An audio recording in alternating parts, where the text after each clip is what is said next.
coffee and chocolate chip oatmeal. Do you notice anything different? Like, I can see my backyard now. Well, better than we could before. I had Bo chop down this Althea bush.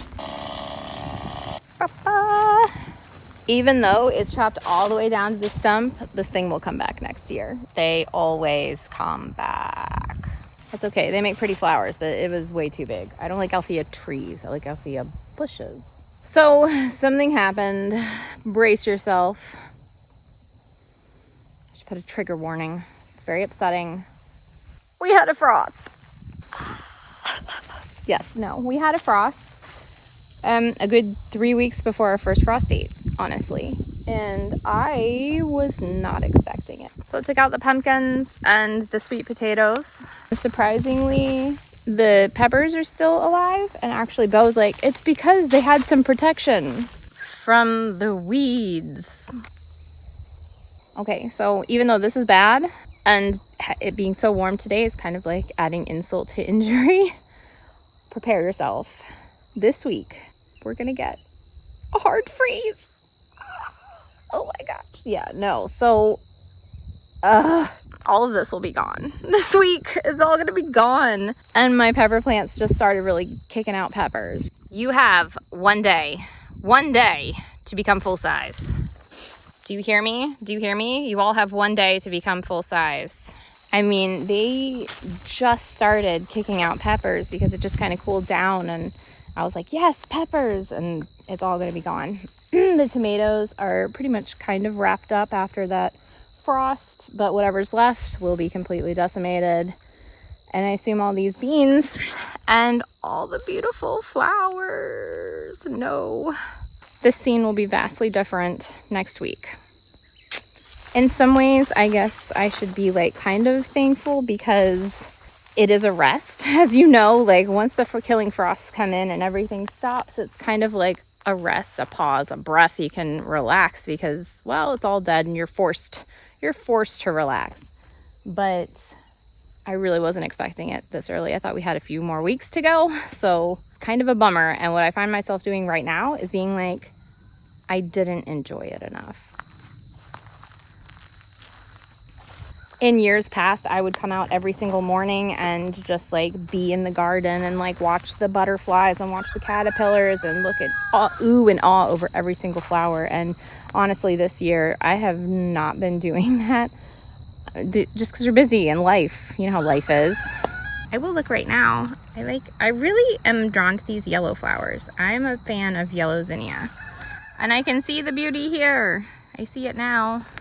I feel like it's like your baby is now walking and talking and is a 5-year-old and you're like, oh my gosh, no, what happened? Quick, put this pacifier in your mouth. No, like I didn't enjoy it. I wasn't present enough. It's over. I really only have like another day or two to enjoy this and to pick everything that's left. I'm not ready.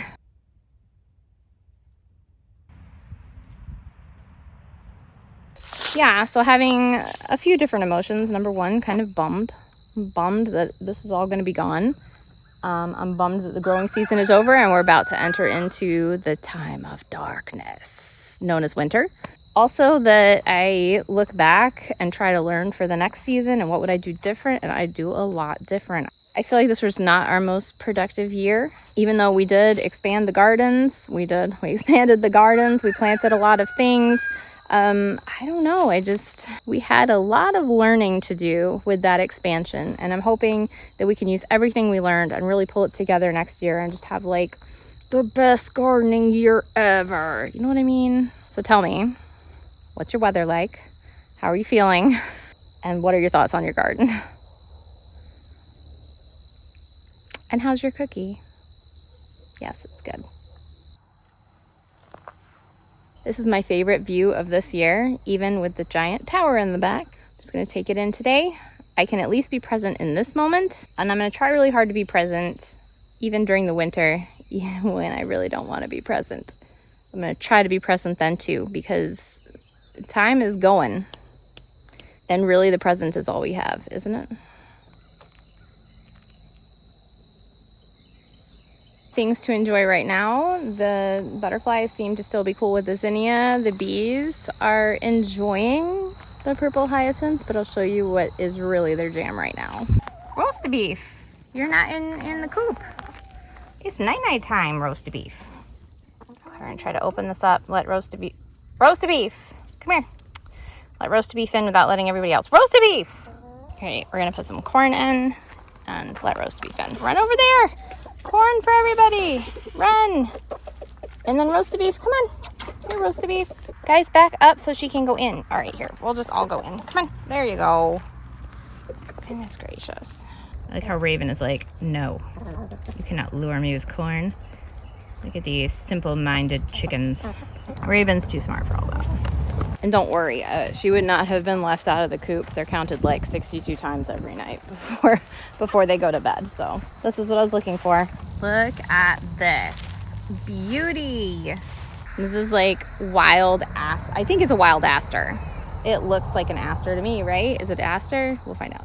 I think it's a wild aster. The bees love it, and it just pops up here, and I am 100% happy with it growing here. It comes up and then blooms in the fall and provides such happiness for all the bees. I don't know if you can see them, but they are all over it. Like, they're everywhere. Okay, so as I say goodbye to the garden and have a sigh breath release for a while, I do not have the energy to do any major planning for the garden for next year yet. I say that, and what this means is that tomorrow I'll have a big burst of energy and do a bunch of planning, because that is always how it works out. I'm like, I won't do anything. Next day I'm doing everything. Enjoy your cookie, enjoy your coffee, get ready to pull out some stuff, and catch you later.